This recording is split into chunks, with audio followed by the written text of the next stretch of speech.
بسم الله الرحمن الرحيم. الحمد لله رب العالمين، ثم الصلاة والسلام على أشرف الأنبياء والمرسلين محمد بن عبد الله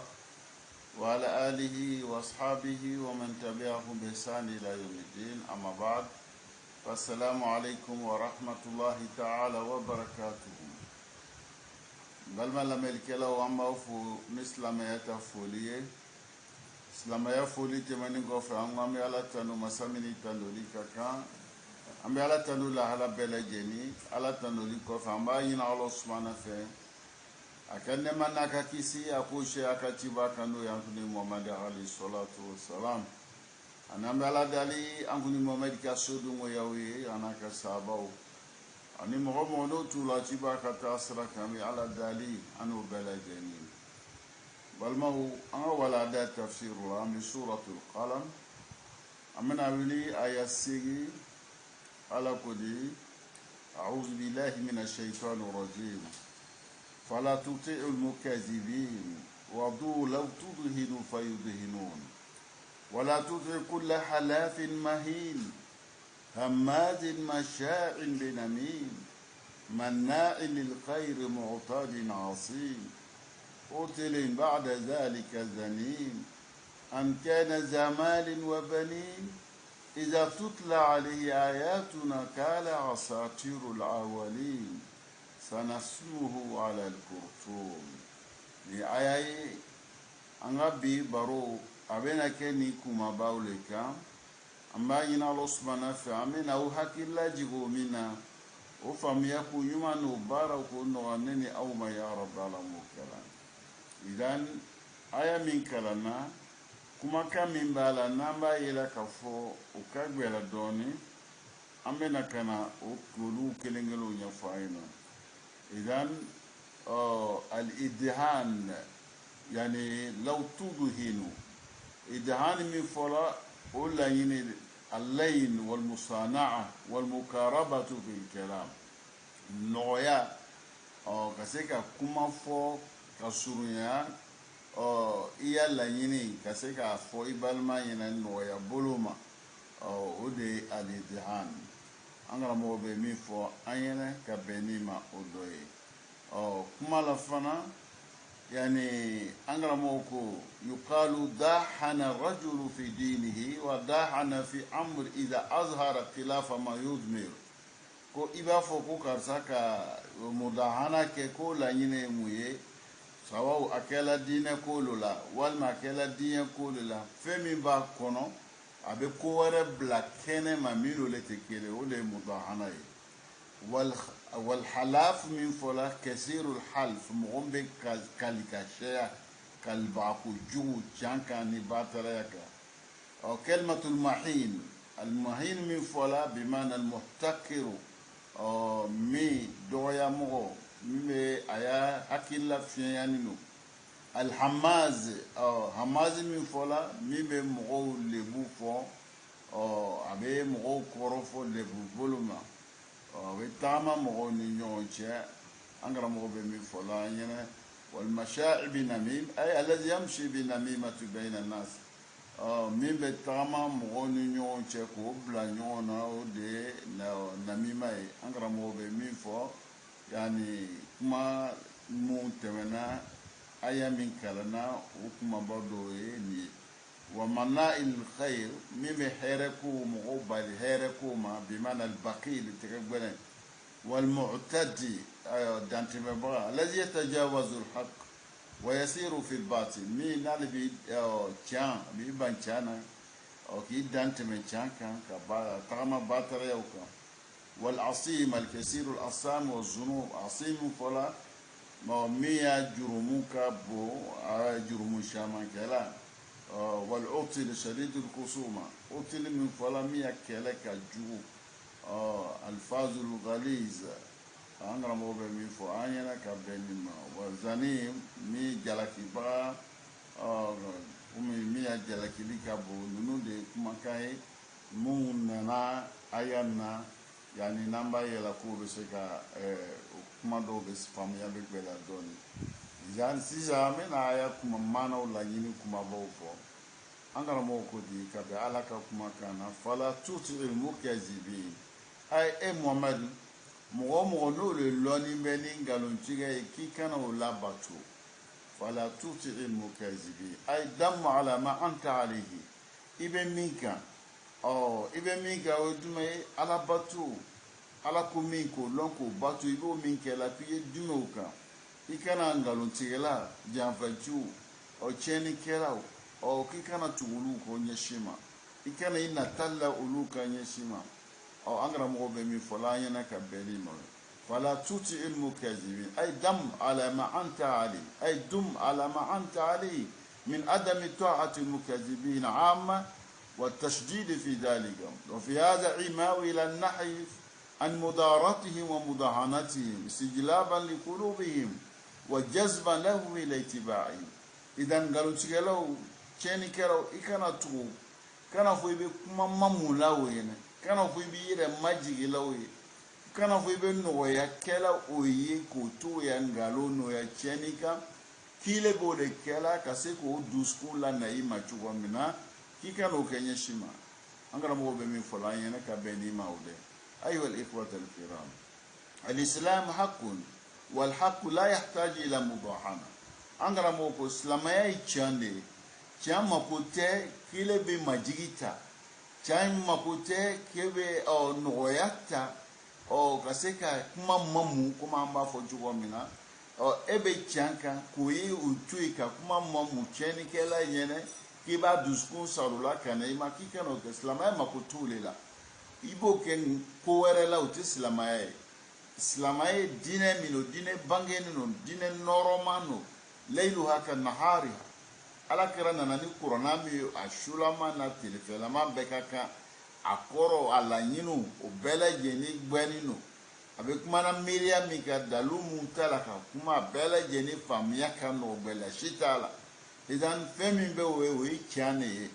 no ye chaye o makote kile ye majigita o makote ki kuma mamu moye wal haqu la yustahya bi chamu temalu yani chanta foli والحق لا يخشى البحث فيه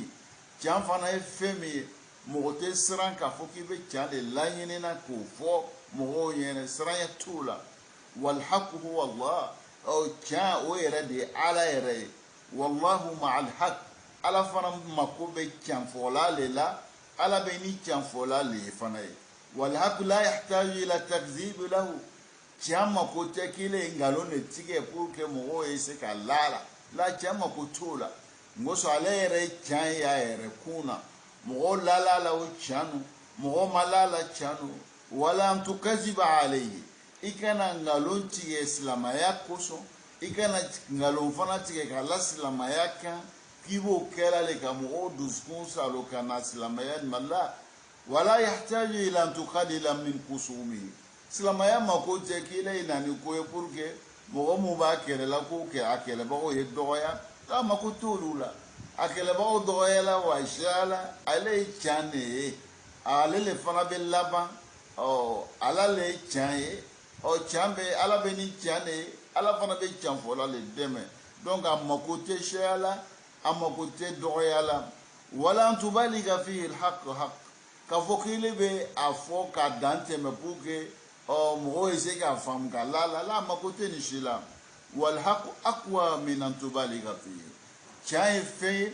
fami balela amakote pile srawereta mime ke sababu ko mo yelala chama kutula wa huwa aqwa min an tukaziba alayhi o cha ale fami bala amakote kangalontige kalaka au an tusahya minhu kamalu yakuf o fanate الحق حق كان يرد كان والحق لا يتجزع كان في أتكلان الشما فنحن لا نستطيع أن نقول إن هذه الجزئية من الإسلام أنت سكافوكوني ni klangla ni siguro ni do islamaya makutula ngoso yani ale chai abangeni no yumkin an natasala fiha kafoko au meseka sono yakala au tiseka kesla islamaya te dine o ko iba mamu o fente ngalo ne be mamu ngalo tigela fe o namara le be mamu namara kela fe jamba le be mamu jamba kela fe mais silamaya yi tiane ale makote kanya mamu ale makote kanya ngalo tige ale makote o sono ala ala ya fo chugo yin ala la nyine mi o de be fo mo yin lana l'islam minhaju kamil bi tafasilihi o silamaya tabolo mino o adafani no yoro bela jenina فإذا ألغينا جزئية فإن هذه الجزئية ستساهم في تقويض البناء كله nango ngame yoro dola kotoi nama nigeta mo bena keta nango ga islam ya bera jeni amba bebede ama ko tulela kafo nika yanga nigeta ko amba yela dola dineno amata na dondo na ya keta o fumbe mi meta dondo ko be mais k'a fɔ ko silamaya yɛrɛ le bɛ mamu la k'o fɛ di an karamɔgɔ ko ten a tɛ sɔn o ma ɲɛsin ma fatasawaru ana hunaka balunan manfukhan wa huwa kabiru khalilan wa sanakum bitaskiri fanaduru dabusan wa nuskibuhu khalila kay tusagiruhu yani an karamɔgɔ bɛ min fɔ la an ɲɛna ka bɛn ni ma o dɔ ye an bɛ ala dali ni faamuya min bɛ ka fɔ an ɲɛna k'a yira an na k'a fɔ silamaya ye fɛn min ye ale yɛrɛ dafani do a yɛrɛ bakuna a mako tɛ k'a fɔ k'a ye kilan pour que mɔgɔw ye se ka dɔ n'i ma nin ta ye nin t'a la a mako t'o de la ale mako bɛ ko ka bɛɛ le ta n'i le ko i bɛ dɔ bɔ a la i bɛ dɔ bɔ min na o le bɛ kɛ sababu ye ka tiɲɛni don fan dɔ fɛ donc k'a tɛ ɲɛ o cogo la an karamɔgɔ bɛ min fɔ la an ɲɛna ka bɛn ni ma o dɔ ye wabdu la tudhinu fayudhinun kafirunu filangafo o ka min ɲini alakira fɛ k'a ye sɔn nɔgɔya kɛ nɔgɔya kɛ olu ye olu fana bɛ na nɔgɔya kɛ alakira ye bi mana a y'i majigi olu ye k'olu ta dɔ ta olu fana bɛ n'i majigi a ye k'o ta dɔ ta bi mana a ye sɔn olu bolo yɔrɔ dɔ la olu fana bɛ sɔn a bolo yɔrɔ dɔ la donc o ye mudahana ye ka ɲɔgɔn musalaka an karamɔgɔ bɛ min fɔ ka bɛn ni maaw de ayi ود المشركون لو تلين لهم في دينك بركون إلى آلهتهم فيدينون لك في عبادة إلهي مشركو فلانغافون نوكا لنينيمية كون على كراك نغوياك آيات ديننا أولوية نيغا فرولو كانكو يا جو باتو واتيلا أولو فانا كمينا فراكان كا فانا تالا على باتو donc bébé nyonta ke kuma mo yela be donc mun ka ko ye silamay e ko ye silamay e be ni mo sugu be mu ye silamay ko bo fe ele bo e sebola ele di ko ye silamay olu ti silamay e bo no e wo ya ko bela jenina o ya shuko ya e bo no e o ya fem bebe no e o ya demuli be no e fen ni silamaya sona mama so ma e kon meno ele no te dina kelena o e kele aflana ele min ko ki suna mogo e suna koroji alakira labatu ba mogo mi alakira nanani kuma kamu ni bara mu e ko le jala ele ko le batu e tuguni bo de ko alakira yere ka la yini kama mogo mu be nulu ti fe ka alakira yere ye mogo mu be nulu makote suna kola alakira le nanani ni ne sabati la ka bo alakira fo lu makotola ulu ko ayini yan faula an wola ka ni sɔrɔ an ka kabila la an ye nin y'an ka karamɔgɔ baw la olu ye olu bolo dɛnyɔrɔ ye mais k'a fɔ ko ala ko ta ala kɛra ko ta olu mako t'o la donc ele ko ko fi ele n'olu ye bɛn kelen kan donc o bɛn tɛ se ka kɛ e bɛ yɔrɔ dɔw de to i ta la ka tugu olu ko u ta nalon kan donc i b'o kɛ mun de kama nata min kama ala bɛ wolo fɔlɔ an ɲɛna ko kafuru k'o le ɲɔgɔn ɲini ala kɛra fɛ ala k'o le lakali k'a kana tugu olu ko ɲɛsin ma o faamuya ko ɲuman ko nɔgɔya an ma ya rabbal alamin ko mɔgɔ ma don an ma ana ruwasaw makka yani mu maga ɲɛmɔgɔw olu ye fɛn min ɲini ala kɛra fɛ o le da'awu ila ibadati abaihim fanahahum an ta'atihi ŋosɔ olu y'a ɲini ko ala kɛra alayhi salatu wassalam a kana fara o kan o faw tun bɛ baara mun kɛla k'o baaraw kɛ ɲɔgɔn fɛ an karamɔgɔw bɛ min fɔ la an ɲɛna ka bɛn nin ma waddu law tatruka ba'du ma anta alayhi o y'a kɛnɛ ele muhamadi bɛ fɛn to i bɛ min kan mimma la yardawnahu olu te jɛni min ye musana'ata lahum k'o kɛ i n'o ye se ka bɛn kelen kan k'o mamu ɲɔgɔn kuma mamu ka ɲɔgɔn musalaka n'o ye fayafaluna misla zalik olu fana bɛ n'o ɲɔgɔn dɔ kɛ ni ele Muhamadu ye wa yatrukuna ba'du ma la tarda fɛn min man di ele Muhamadu ye olu fana bɛ n'o dɔ ye k'o to yen fatalinu lahum wa yalinuna lak i ye nɔgɔya kɛ o ye olu fana bɛ na nɔgɔya k'i ye wa tarku ba'du diin kulluhu kufrun ka diinɛ dɔ to yen de o de ye kafiriya yɛrɛ de ye donc kafiriw bɛ ka min ɲini Muhamadu fɛ n'i ye ala ye ala kali Muhamadu ye o bɛ mini de kɔ i kana sɔn o ma ɲɛsin ma munna ni Muhamadu y'o kɛ ka a ya diinɛ dɔ to yen o kosɔn ko diinɛ yɔrɔ dɔ to yen yɛrɛ k'o de ye kafiriya yɛrɛ ye i b'a faamuya an karamɔgɔ bɛ min fɔ an ɲɛnɛ ka bɛn ni ma o dɔ ye wa tarku ba'du diin ka diinɛ dɔ to yen kulluhu kufrun o ye kafiriya yɛrɛ dɔ ye o bɛɛ ye kafiriya de ye an karamɔgɔ bɛ min fɔ an ɲɛnɛ ka bɛn ni ma wal murad min hada tashaddud fi mukhalafati wa tasmim ala mu'adatihim laɲini min bɛ nin kuma la ka gbɛlɛya kɛ ka ko fɔ ka gbɛlɛya k'a yira a tɛ bɛn ɲɛsi ma e min ko e bɛ silamɛya hakika kan k'ele ye taga ka taga tugu mɔgɔ kɔ k'o labato a y'a miiriya kan k'o ye fɛn ye fɛn min sariya tɛ jɛn n'o ye idan mamuli musalaka diinɛ tɛ sɔn a ma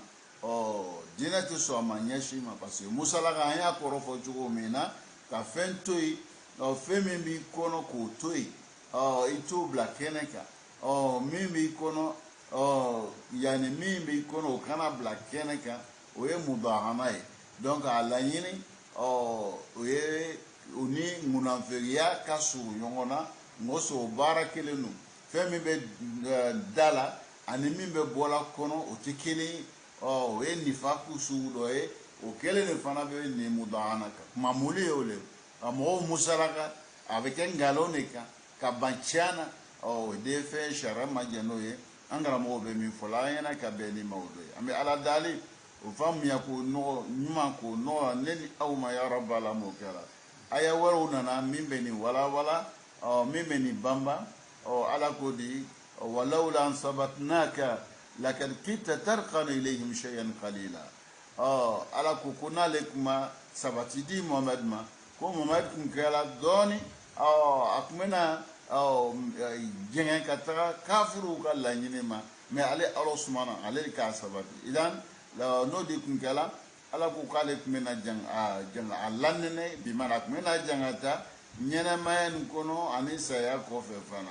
an karamɔgɔ bɛ min fɔ dɔ b'a yira na k'a fɔ ko jaga k'i ya can to yen ka tugu nkalonitigi kɔ o ye fɛn fɛn min sariya la a tɛ bɛn ɲɛsi ma an karamɔgɔ bɛ min fɔ an ɲɛna ka bɛn ni ma o la an bɛ ala dali hakili ma ko di ne ni aw ma ya rabbi ala m'o kalam ayiwa al-ikhwa صار من الواجب أن يقال لابد لنا من مجتمع الإسلام نظيف بلمو mi jagoya ye anw kan o de an y'a fɔ ɲɔgɔn ɲɛna ka fɔ an bɛ yɔrɔ min na bi kari si tɛ an na bi maana jagoya le anw kan an mako bɛ fɛn min na silamɛya jɛnkuru ye sɔrɔ an bolo min ka sani o ka sɔrɔ an bolo yani silamɛw mako bɛ jamakuru min na a ka kɛ jamakuru ye min ka sani ka bɔ nkalon ma min ka sani ka bɔ janfa ma min ka sani ka bɔ musalaka fɔ ma silamɛya mako bɛ o jamakuru de la o fana sɔrɔ o de jago ye labuda min an nakuna ma jama'atu mu'mina ko min ye jago ye anw kan an ka kɛ ni jamakuru ye min ye kɛmɛ k'i yɛrɛ di ala ma a lala ala ko la a sɔnna ala ko la ko an mako b'o de la silamɛw kan ka hakili to jamaw de la فإذا كان الإنسان يعيش مع غير المؤمنين مني مغو كلا أي مغو من بيشينيون في والما أو بيكينجلنا وما بيدو كلنا ويتسلمي فإن ذلك يشكل أمامه صعوبات كبيرة كوغلال وبيغليا chama ambo sorokona lade idan ele beni jamakuru dole ikabara dala ikasigidala ikabdula enolu le benyon fashunu tele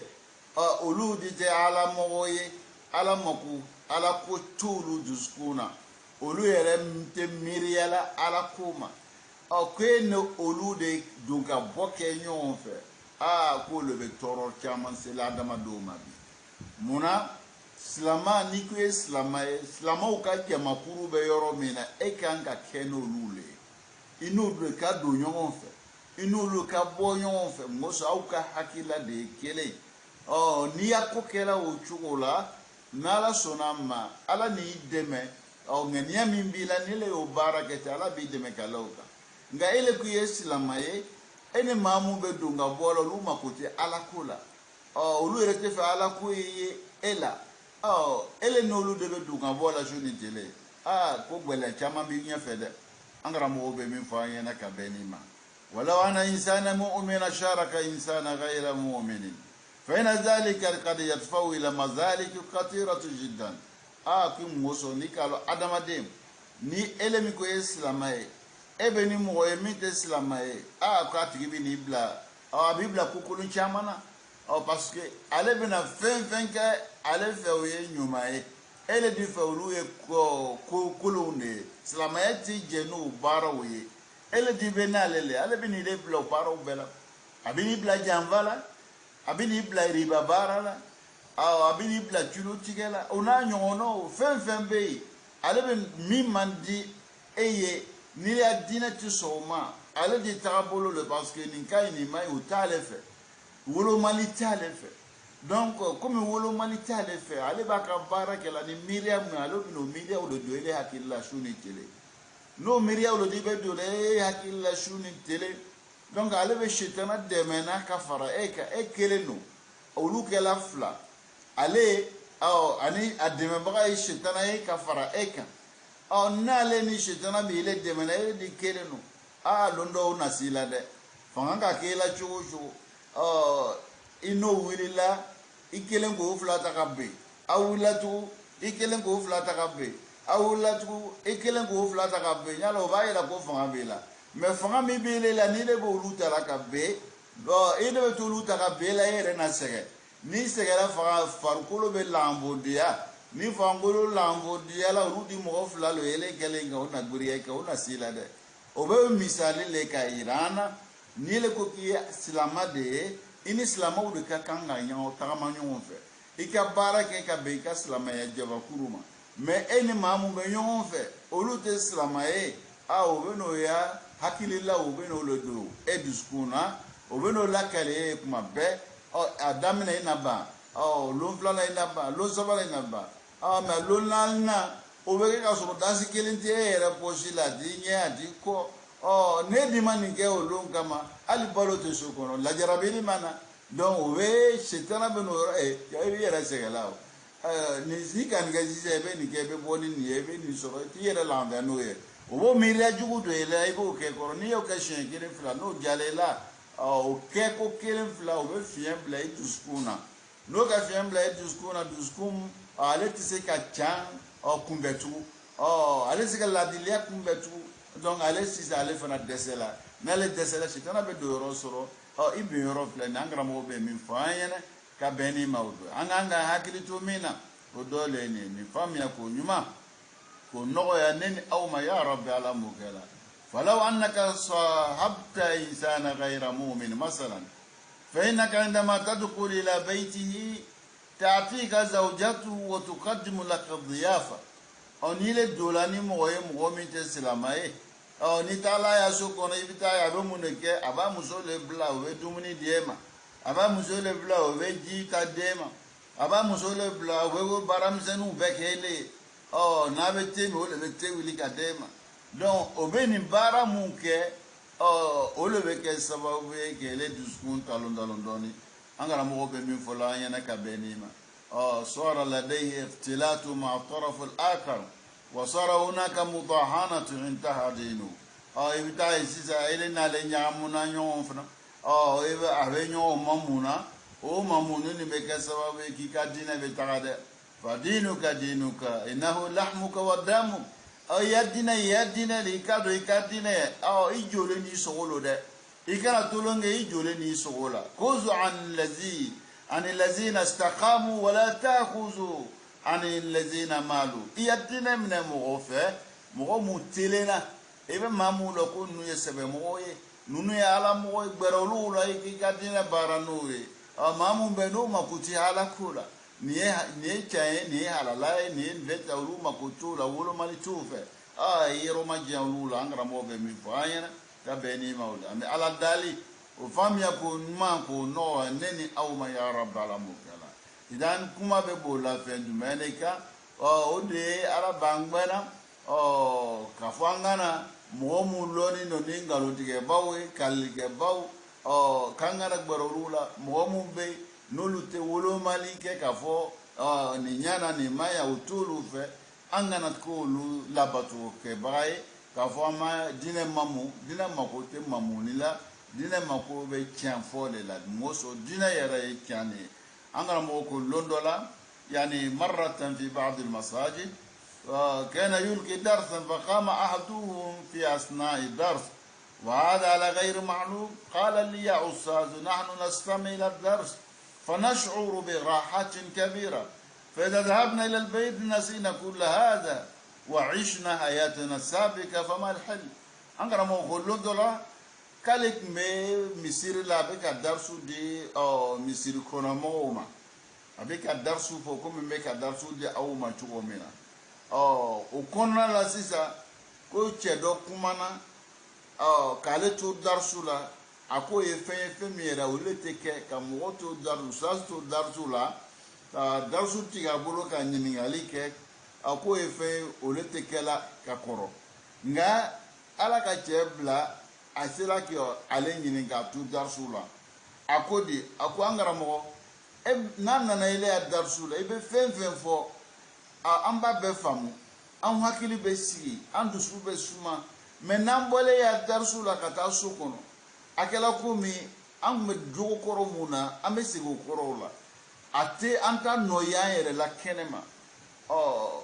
yani umado o sababu ye fen jumaye karamo je ko amako sababu wara tula de sababu kele min be no le bile de mola o yedume ghairu taqam kuibe chugo mina iyele madora niaye ebe bo misiri kono kata kenema iya so kono walme ya bara dala kuma mu mene ibolo etise ka bara komi che ya fo chugo mina mo nyogo chama ne yela kuma jori le be no be fola slamo yene misiri kono aye ni keta akana ni keta okasha kuma juru le be wajul keno be sigi ala tabe fo ala krata be fola ati no blala antolo la nana silamo fona la jarabini radio e ni television e ala tabe fola television na ala tabe fola radio la ala krata be fola radio la ala krata be fola television na don no bela jeni be fola me ate nobla lana ama yele mashido an kuma chugula ama yele mashido an bara chugula donc kuma dibe fola shuni tele o sababu ye jume sababu mimbola no lebe aw deme ni ba fe ala tay e mi misiri la akela juma yo akela longbanza ye wajulu mu be kela u konala aisiga nobla ila ibe yelema do ika tagabolo la ka yelema do ya tagabolo la chudi ene mamu be tamana nyonfe ene mamu be barake la nyonfe ibe hakilla tala mamuna ibe baroke la sikida minna ni bela jeni yelema ni ya baruda yelema iya barake la uni mu be barake la nyonfe ene mu be tagata kasiko kela ika baradala ni nu yelema ebe fe mi me misiri la bi na fande mais eleve na misiri ta la me e fari be foni mais ni pola misiri la ene mamu be kokela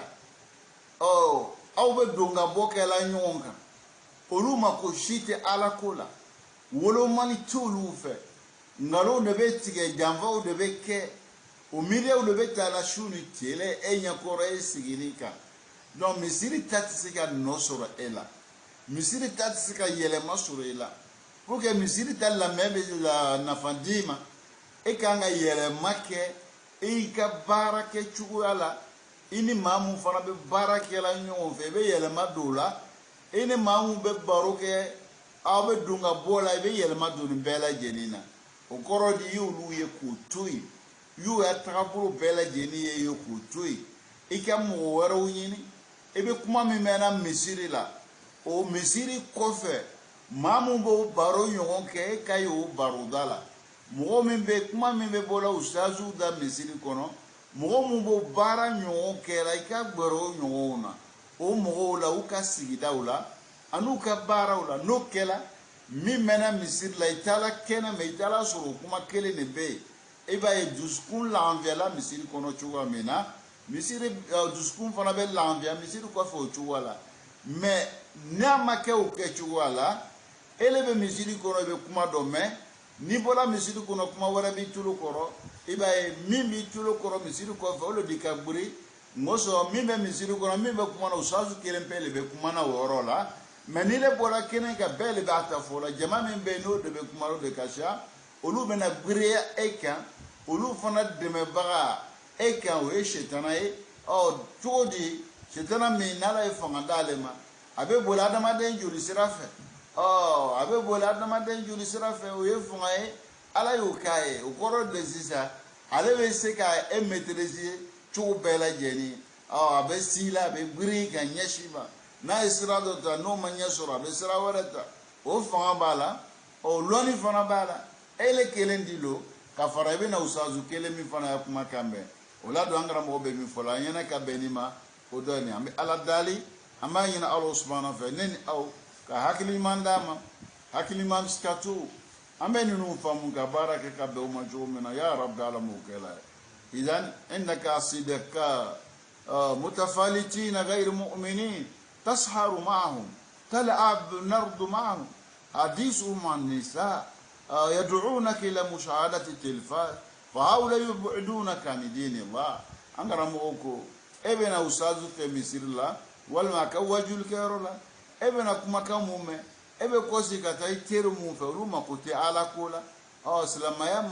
o makutula obo ya shubela jenike o nyena barulanguluna o marasijo ni damjo ane walembo obo ya shubeke wala barulangulu o baro waruko baro musoko baro o television fleur ulube nun shukuru bele kewla nele bola misir la kana faroluka e fe meme misir la tise ki nafanya shima ko mambo yela chugo mina mo chama ne be o beta wajulu ke rola o beta ku juba ufana la me juma ula me o nyoro me no bola oni mamu be kenema no lulu be tagamana nyonfe no le baraw ke la nyonfe o be fe mu temete mena o nyonche o be gburia o ka la menika no di gbera o ka la menika min fola atnote ye o duskuna nyeshima o le torobe mo kambi me mo le tuko le korosi ami ala dalinin au ka hakili mandama hakili mam skatu aminu fam ka barake ka be o ma chugumna ya rabb alamu kalam bela jeni wala tuti kull halafin ala be an kuni muhammad alayhi salatu wassalam abagbena kuma yan kunyeshi ni me an kuni muhammad ma meslama bela jeni ka kuma kanu wala tuti ikana labatulike kull halafin o kaliba jube kelengele mogomi na lebe kali ko fitini ko ba chanu wa chante ko na lebe kalila o tugira mo ko e jogo jogo ele muhammadi imangutula ala bolu ni jogo nyuma yale o jogo nyuma ya wala datmena yu kuma ba unya fo unya o mamu be no jogo nyuma ya tulula na me ko lu do lo fo nu e jogo jogo o muhammadi e kana tu nu ko nyashima o doye mami be o ale abikali o ngalonka abikali chianka abikali kobeka o kuma mkake chuchu ni yecha ni batara ale bikali ala be min fola o ikana o tigila mo ikano la bato yeshima ay wala tut ilmu al mukhsar min al half bil haqq wa bil batil momi min na le be shalike kalila chianka kalila batara yala wal kazibu yattaki bi aymani al kaziba alebe ngalo muntie a bɛ kali min kɛ a bɛ kali nin kɛ k'a yɛrɛ protéger mɔgɔw ye se ka la la n'ale kalila mɔgɔw bɛ la kumakan na kali nin de bɛ kɛ k'a yɛrɛ dɛmɛ n'o ye kali nin de bɛ kɛ k'a yɛrɛ latanga mɔgɔw ye se ka la la mɔsɔn lanfɔdiya min b'ale la dusukun ta lanfɔdiya min b'a la ale majiginin bɛ mɔgɔw ɲɛkɔrɔ mɔgɔ ma ko t'a la ale bɛ fɛ ka min ta n'o bɛ kɛ sababu ye ka danaya sɔrɔ mɔgɔw fɛ n'o ye la la o de ye kali ye yuksiru fi kulli sagirin wa kabirin wa fi dalil ala adami istish'arihi al-khawf min Allah ko n'i y'o ye mɔgɔ min na o b'a yira ko ala ɲɛsiranya ka dɔgɔ o tigilamɔgɔ fɛ munna ni ala ɲɛsiranya b'a tigi la a b'a dɔn k'a fɔ ala ɲɛ b'a la a b'a dɔn k'a fɔ ala bɛ k'ale lamɛn a dɔn k'a fɔ ale bɛna saka kunu a b'a dɔn k'a fɔ ko ale bɛna lo ala ɲɛ kɔrɔ ala bɛna ɲininka a ta fɔtɔ na kɛ ta la ale de bɛ ka i kali ala la nkalon kan ale de b'a la k'a fɔ a bɛ k'o nkalon mun tigɛ la ala bɛ a mɛnna ala b'a lɔnna a lɔnni b'a bolo n'a sɔrɔ ko siranya b'a la k'ale bɛ siran ala ɲɛ a t'o baaraw kɛ yaga mɔgɔ o mɔgɔ b'i kali nkalon kan ten o kɔrɔ de k'o tɛ siran ala ɲɛ o kɔrɔ de k'o ma la ala ko la o kɔrɔ de k'o bɛ fɛ k'a yira ale bɛ ka min fɔ ala t'a mɛnna ala t'a mɛnna ala fana t'ale ye la i b'o de yira n'i ye nkalontigɛla ye nkalon tigɛla ka ala tɔgɔ fɔ ka nkalon tigɛ i ka koba fila le kɛ o rɔ i ka nkalon min tigɛ o y'a dama koba ye ala yɔrɔ i tilala ka ala jugement jumɛn na i ko ala t'i ye la a fana t'i mɛnna e bɛ ka min fɔ a t'a mɛnna o de kosɔn i bɛ nkalon tigɛ la n'a b'a mɛnna i tɛna nkalon tigɛ i bɛ kɛ o jugement de kɛ ala la donc ninnu fila bɛɛ a kelen kelen bɛɛ y'a dana kungoba ala yɔrɔ ala bɛ min fɔ la an ɲɛna ka bɛn nin ma wal kazibu asasu kulli sharr a ko nkalon ale de kojugu bɛɛ sipasima laseli wa masdaru kulli ma'siyatin ala soso kelen kelen bɛɛ a daminɛ a bɛ bɔ yɔrɔ min na woyo yɔrɔ ka na o de ye nkalon ye wa kafa masjaratan liman itada al-half an ja'alahu al-waliyu fatihatul المصالب وأساس المعايب فلسانه دائما ينتقد وينتقد بيتك ودخلك وأولادك ينتقد كل ما أنت فيه فلا يوجد عنده إلا النقد والتصغير والاستغلال والكبر والظهور كل هذا لا تسمع لكلامه أنقر مغبا فلان كفو نغالون تيغلابا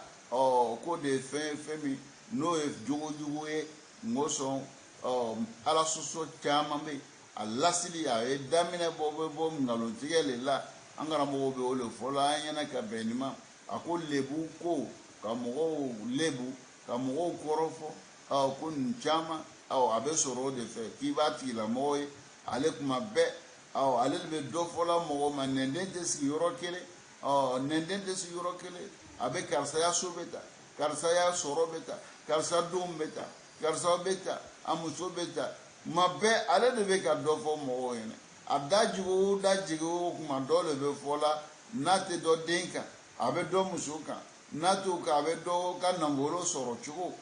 dɔ ka baara cogoya donc ale nɛnden a tɛ sigi a bɛ lamaga la nin bɛɛ lajɛlen kan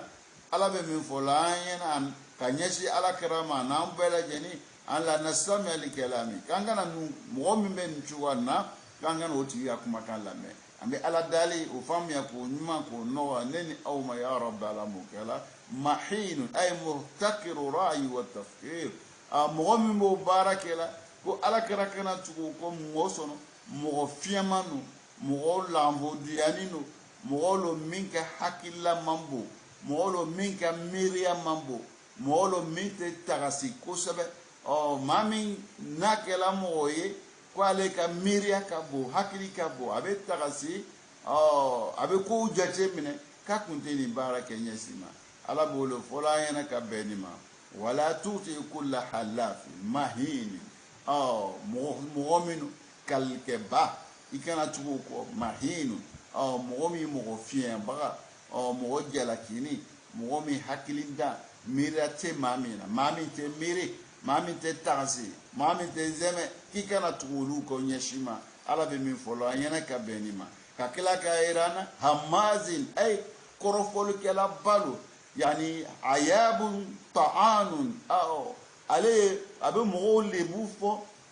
abe mogo fien fo o de hamazine yazkuru nas bil makru o fe min mandi mogo yi mogo te min fe o yere la ale bo le lakali kuma bela jeni wana yanalu min a'radihim bi zikri abe kuma be abe do fola nu mogo ma natuni musukabe ni denka abe ni nka abe ni ka oti mɔgɔ min bɛ te sigida la ke kana i ka kokɛbaga kɛ o tigilamɔgɔ ɲɛsi ma o de ye hamad ayabun ta'anun mɔgɔ lebu fɔla mɔgɔ jalakirikɛlaba a bɛ fɛn fɔ mɔgɔw ma mɔgɔw fɛn min fɔ tɛ diya a tigilamɔgɔ ye a bɛ kuma ni muso kan a bɛ kuma ni den o ye fɛn ye k'i kana o kɛ an karamɔgɔ bɛ min fɔla an ɲɛna ka bɛn nin ma mashaa'in bɛ na min a bɛ tagamakɛla balu fana mɔgɔw ni ɲɔgɔn cɛ ka kuma doni nin fɛ ka taga nin fɔ nin ɲɛna o de masha a bɛ tagama mɔgɔw ni ɲɔgɔn cɛ bɛ namim ni kuma ladonni ye naqalu lil hadith min qawmin ila qawmin ale bɛ mɔgɔw cɛla a bɛ na kuma ta ka taga o fɔ nin ɲɛna a bɛ nin fana ta kuma ta ka na ɲɛfɔ o ɲɛna a b'o kɛ mun kosɔn an karamɔgɔ ko ala wajhi al-ifsad bainahum bɛn min b'olu ni ɲɔgɔn cɛ jɛya min b'olu ni ɲɔgɔn cɛ a bɛ kuma doni a y'a laɲini ka se ka olu kɔ don ɲɔgɔn ma cogoya min na k'o ya teriya tiɲɛ k'o ya balimaya tiɲɛ k'o ya sigi goya o ni ɲɔgɔn cɛ ale ka baara dɔ ye ala b'o de fɔlɔ an ɲɛna a ka mɔmɛdi gbɛn kuma ye mɔmɛdi ta ye a y'an bɛɛ lajɛlen ta ye al-kitab li-umma kitab li rasulillahi sallallahu alaihi wasallam ila iza warada ma yukhassisuhu wa kitab li rasul kitab lil-umma kadhalika ni kuma nana mantun kan kuma bɛ kɔla mantun de kan mɔmɛdi ta ɲin b'a la fo ni fɛn nana min nana mɔmɛdi dan bɔ a la ni kuma fana bɛ ɲɛsinna mɔmɛdi ma a bɛ mantun fana ɲin b'a la fo ni fɛn min nana ka na mantun ɲin b'a la ka kɛrɛkɛrɛ mɔmɛdi ma o ye fɛn ye fɛn min n'o lɔni bɛ an ka sariya kɔnɔna na idan ala bɛ kuma na ala kɛra de kan wala tuti kulla halafin mahin hamazin mashaa'in binamin wa hadha kitabu lahu wa lana jami'an ni kuma kai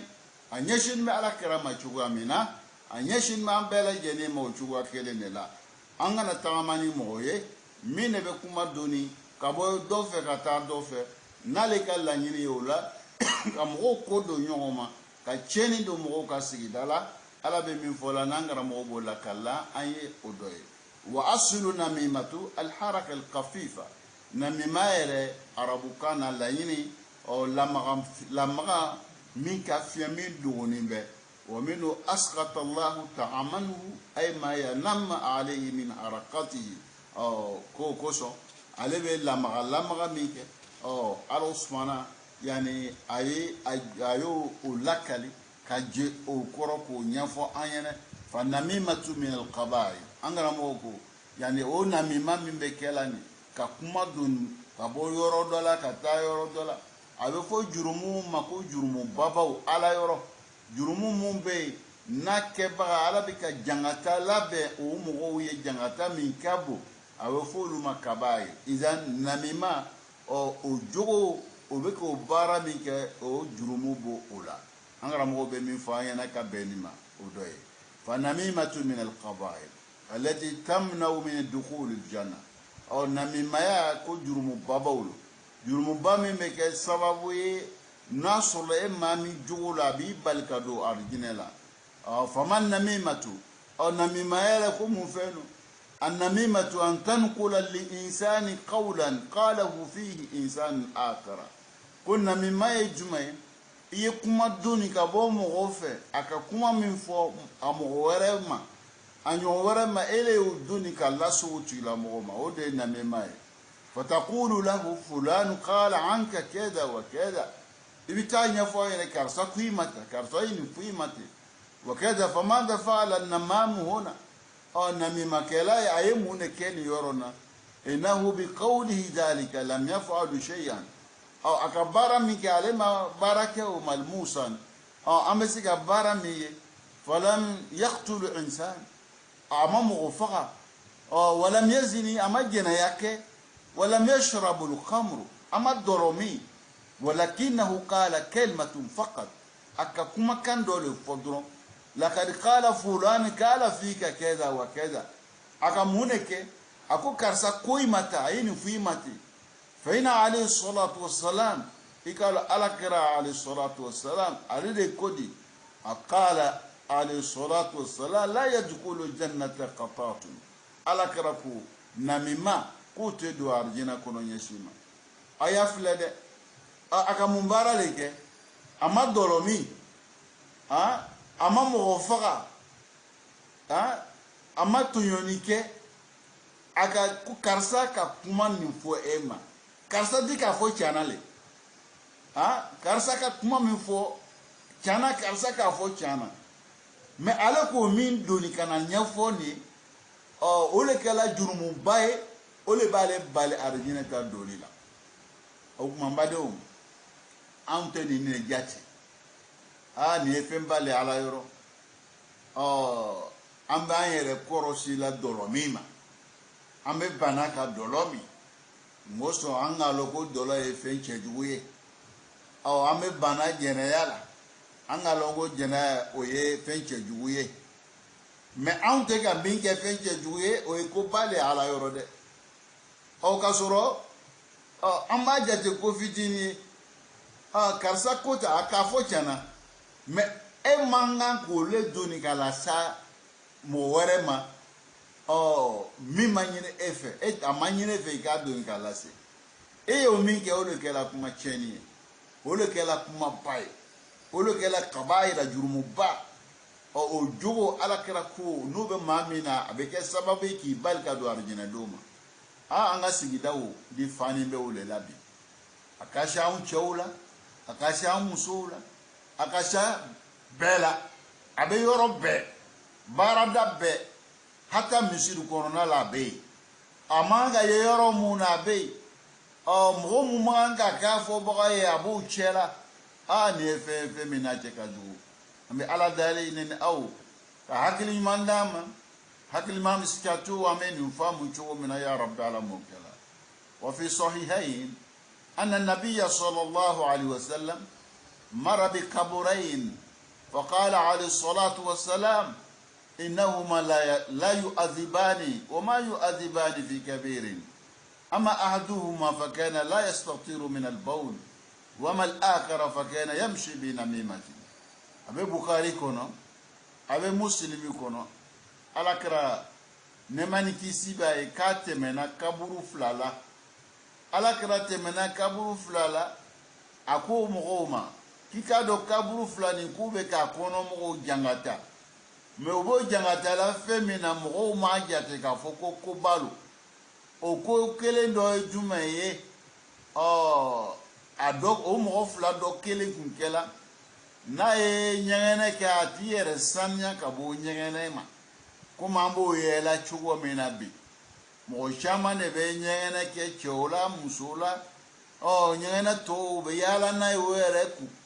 dona ye yoro bela bala ko kenu yi nyangala to mu mege ya fanina lute sanya le be serno lu bela jeni adaire sanya ka bo nyangene ma ale akaburu jangata bola olela ka flede nyangene amaire sanya ola de kala sababu ya ka jangata sobra mi fe odoyo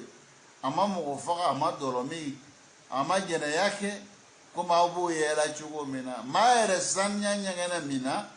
ale ga jangata bolo la da we mo flami be jangata la kele ndo ya jangata kune fola o yene janganga hakili tuni yoroni surtout demso be fanu mundo la mandalo sereni nu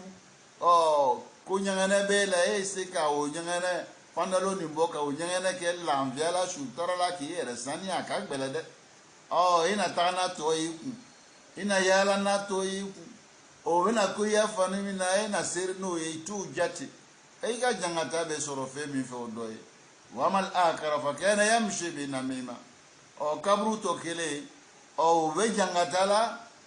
jangata kuye jumaye ale kume kuma doni mo ni nyonche abeni tala ma bitawo nya fo ni yene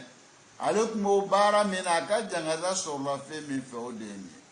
malmaw ni baraw de be kela onga sigidala on yɛrɛ t'a dɔn k'a fɔ an bɛ baara jugu la an bɛ ala dali an b'a ɲini ala sumana fɛ ne ni aw ka hakili ɲuman d'a ma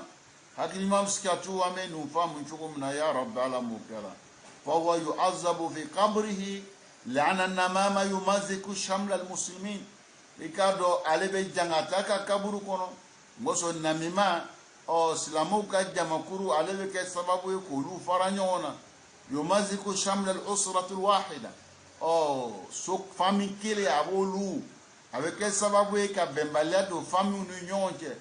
yumazilu shamla sharika sigida baarada kelen a bɛ kɛ sababu ye ka bɛnbaliya don k'olu fara yumazilu shamla al-qabila i bɛ taa sɔrɔ kabila a bɛ kɛ sababu ye ka gbɛlɛya don kabilaw ni ɲɔgɔn cɛ k'o fara don olu ni ɲɔgɔn cɛ yuqidul adawatu a y'a baara ka jugu mɔgɔ sɔrɔ ale bɛ juguya ɲɔgɔnya don mɔgɔw ni ɲɔgɔn cɛ wa innaka idha zahabta al-yawma ila ayyi makanin wajadta insanan tidu insanin bi ka taga yɔrɔ yɔrɔ nin ne bɛ i bɛ taa sɔrɔ nin tɛ bɛnna nin man di wa dhalika dimnu al-usra al-wahida ka sɔrɔ olu bɛɛ lajɛlen bɛ so kelen o bɛɛ bɛ sigida kelen na o bɛɛ bɛ kabila kelen o yɛrɛ bɛɛ bɛ baarada kelen o yɛrɛ bɛ kalanso kelen o yɛrɛ bɛ baara kɛ dɔgɔtɔrɔso kelen na o yɛrɛ bɛ seri misiri kelen na nka nin bɛɛ n'a ta ko donni bɛ ɲɔgɔn ma o sababu ye mun ye namima min b'o ni ɲɔgɔn cɛ n'o de bɛ nin ta donni ka taa fɔ nin ɲɛnɛ ka nin fana ta donni ka taa fɔ nin ɲɛnɛ o de bɛ kɛ sababu ye ka na nin tiɲɛni nin an karamɔgɔw bɛ min fɔ an ɲɛnɛ ka bɛn ni ma o dɔn hunaka fulanu didu fulan karisa ni karisa olu tɛ ɲɔgɔn fɛ falimaza yahdusu zalik olu baaraw bɛ kɛla ka bɛn mun ma lana yujadu bainahuma sha'in binamim n'i y'a ye o bɛnbaliya bɛ sigida la denw tɛ bɛnna musow tɛ bɛnna lutigiw tɛ bɛnna mɔgɔw tɛ bɛnna sigida la baarada la misiriw kɔnɔ bɛn tɛ yen n'a y'a fɛsɛfɛsɛ cogo o cogo a bɛ taa sɔrɔ mɔgɔ de bɛ tagama u ni ɲɔgɔn cɛ ka kuma donni k'a lase ɲɔgɔn kɔfɛ yaqulu fulanu qala anka kaza wa kaza yunami lahu wa yunami alayhi karisa ye nin f'i ma karisa ye nin k'i la ta karisa ye nin k'i kɔfɛ wa kana alayhi salatu wassalam yaqul la yablughuni ahadu an ahadin min ashabi shay'a alakira tun b'a fɔ n b'a ɲini aw fɛ dɔ kelen kana mɔgɔ kelen si n sen don ɲɔgɔn na k'o ya kuma donni ka na ɲɛfɔ ɲɛna ɲɛsin ma o kana kɛ alakira tun b'o mɔgɔw gɛn ka b'u ma mɔgɔ kelen si kana mɔgɔ ya kuma donni ka na ɲɛfɔ ale ɲɛna fa in uhibbu an akhruja ilaykum wa ana salimu sadri k'ale bɛ fɛ ka bɔ an cɛ la ka sɔrɔ a dusukun saniyani don a dusukun kisi don ka bɔ baara jugu ninnu bɛɛ lajɛlen ma an karamɔgɔw bɛ min fɔ la an ɲɛna ka bɛn ni ma o an bɛ ala dali an b'a ɲini ala sumana fɛ ne ni aw ka hakili ɲuman d'a ma hakili ɲuman bɛ se k'a to an bɛ nin faamu ka baara kɛ ka bɛn o ma cogo min na ya rabbi ala m'o kɛla walaw anna insana yuhibbu insanan fala takunu sabab fi za'za'ati al-alaqati baynahuma ni ne taara sɔrɔ mɔgɔ fila dɔw ka di ɲɔgɔn ye walima sigiɲɔgɔn fila dɔw ka di ɲɔgɔn ye walima balima fila dɔw ka di ɲɔgɔn ye walima teri fila dɔw ka di ɲɔgɔn ye e kana kɛ sababu ye ɲɛsin ma k'olu ka teriya n'u ka sigiɲɔgɔnya n'u ka balimaya ka se ka gbɛlɛya don o la ɲɛsin ma la taqulu lahu innahu takallama anka kaza wa kaza bi ghiyabi kana fɔ dɔ kelen ɲɛna karisa ko i ma ta a ye nin fɔ i ma ka sɔrɔ i kun tɛ yen wa sarha annahu la yuhibbuka wa la yutikuka